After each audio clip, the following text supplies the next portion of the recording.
Coffee you can eat with a spoon? Oh man, what craziness is this?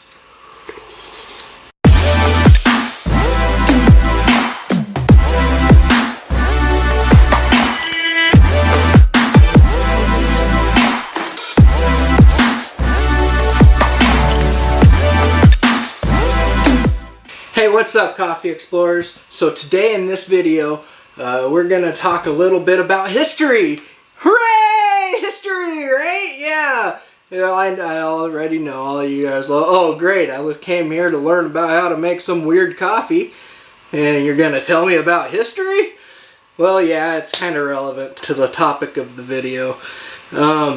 So, go back in American history when American government was pushing the Native Americans around to put them onto reservations and whatnot. Really terrible part of history.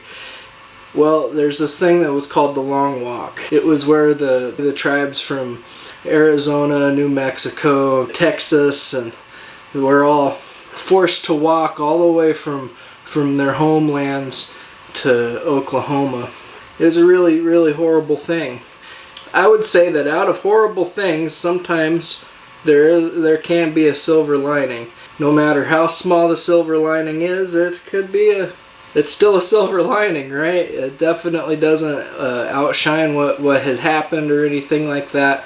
So let's quit beating around the bush. So once they got to where they were going, the U.S. government gave them food supplies, which was basically the bottom of the barrel of everything that the white man was getting. And so they were getting things like flour, just the worst coffee you could possibly get. And that's why things like fry bread and cool things like that came about. The thing that happened was the Navajo tribe, they started messing around with the ingredients that they were given.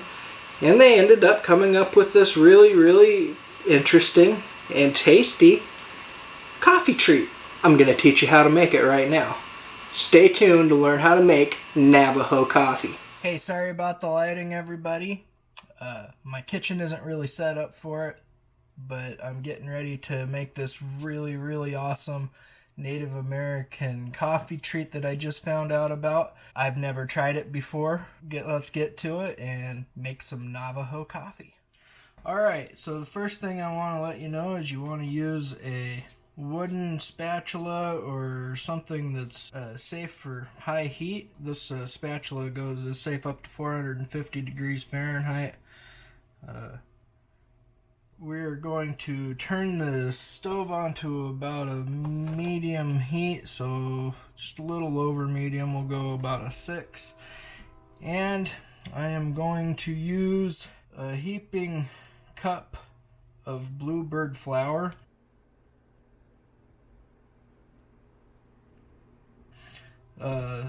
From my research, this is the stuff that all the Hopi Indians and the Navajo Indians use. They say it's best for making their fry bread and good stuff like that. So they definitely use this flour for making the Navajo coffee as well. So you want to, as you're heating it up, you want to just keep stirring and stirring and stirring, trying to get rid of all the clumps as you possibly can.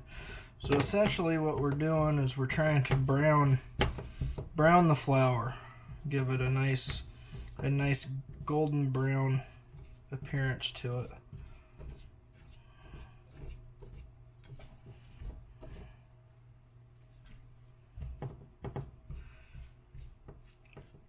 I learned about this from another YouTube channel. I can't remember her name right off the top of my head, but I will link her video down in the comments. There may even be a card up above that takes you directly to her video or her channel or whatnot.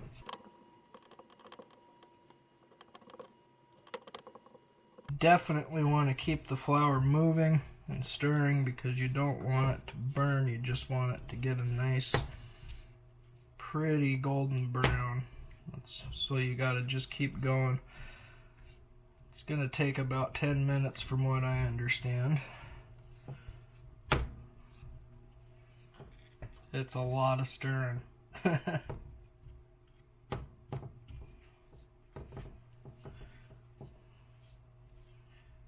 And of course, it's messy. You're gonna get a lot of flour all over your stove.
This is really testing my patience. I really want to reach over there and turn the heat up. But I know that if I do that, I'm probably going to end up burning it, and that wouldn't be desirable.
Kind of starting to smell like there's bread baking in this room. It's awesome.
tan color to it. I'm hoping to get a little bit darker.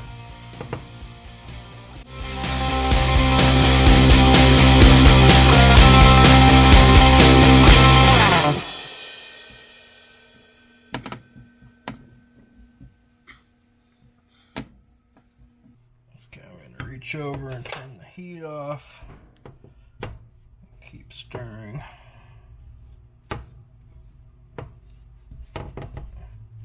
While we remove it from the heat.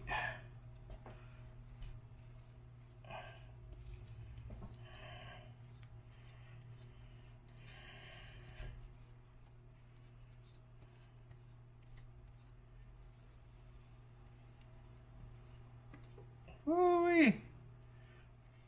This is a messy, messy thing to be doing.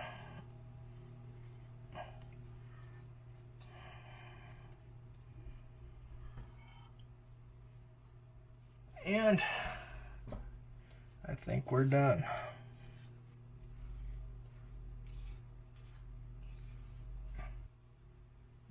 Here it is.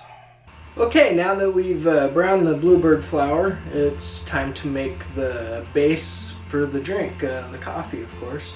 I've ground up coarsely some Vietnamese Highland Arabica, and I'm going to put it in this French press right here.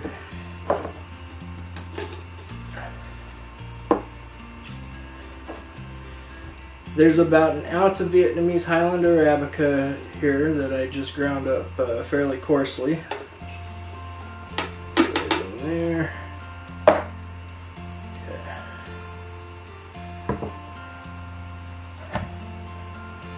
Got some water heated up to 200 degrees Fahrenheit. Add this in here.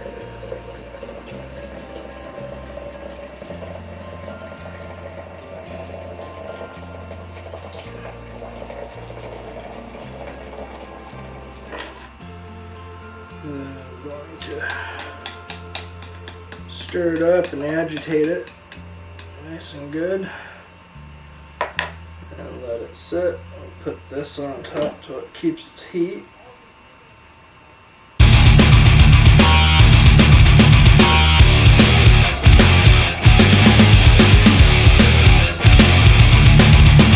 Alright, so you wait about 4 minutes and then you plunge the plunger. Nice and slowly.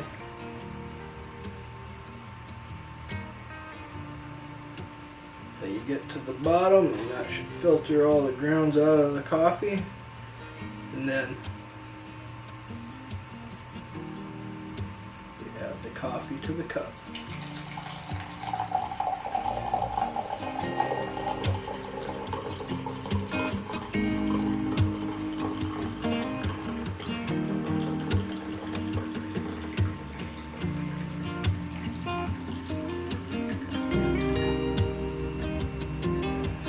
That was just the perfect pour. Let's try this coffee real quick before we add to it.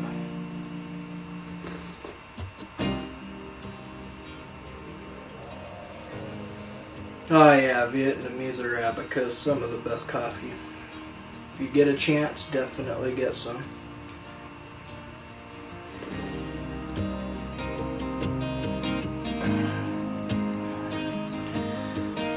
Alright, so now what we're gonna need to do is we are going to add some of this brown flour, and from what I've seen from other people making this stuff is they say add as much or as little as you want.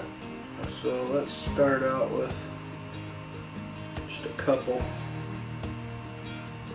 kind of try to get it down to into the mixture there, into the coffee, and then start stirring it up, trying to get as much of the clumps and everything out as possible.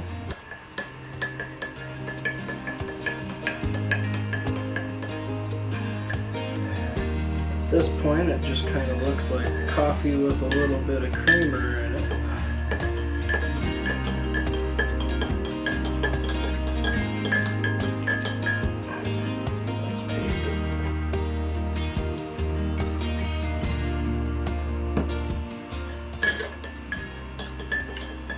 now. It tastes a little bit chalky, but it's not quite the consistency that we wanted either. So let's add some more.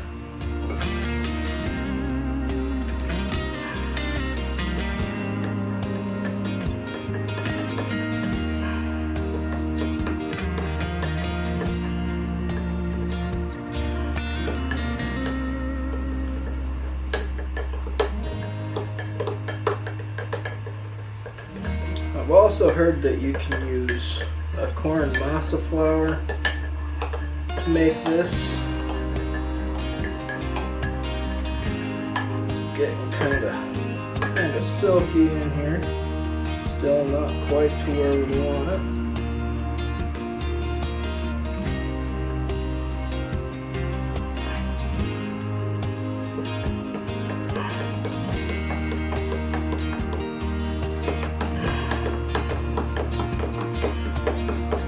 Yeah, we're getting to that thickness here. Oh yeah. Still not quite there, but we're getting there for sure.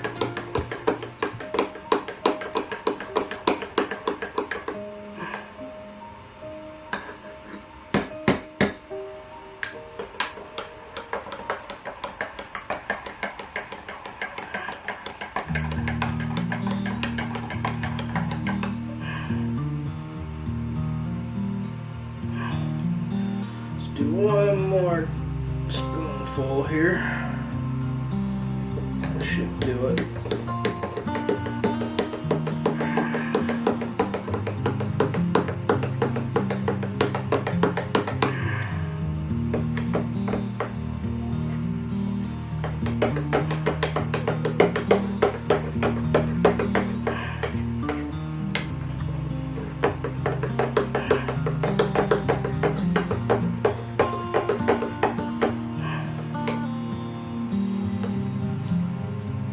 Like the consistency of a pudding. Kind of looks like chocolate pudding right now.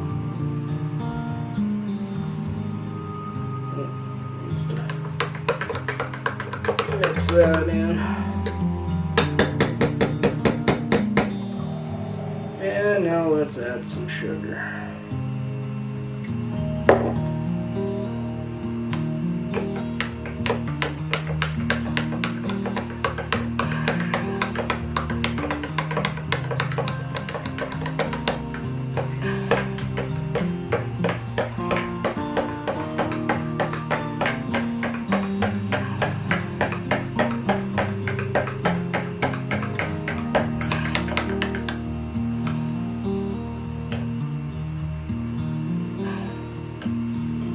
Yeah, this looks just delicious. I tell you what, this is the kind of thing that I could see me when I was a kid just wanting this like every night.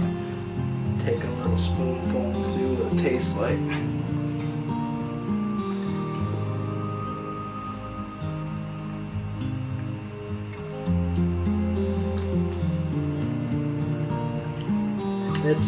It's definitely interesting.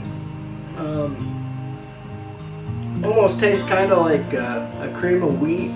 Or I used to get this stuff when I was a little kid called cocoa wheats. My grandparents used to send it out to me from South Dakota, and this is very, very similar tasting. Only it's more like a cocoa wheats pudding with a little bit of a coffee flavor to it, which is. It's good. I really kind of enjoy it. I don't know if I would eat this every day, but yeah, it's tasty. I really like it.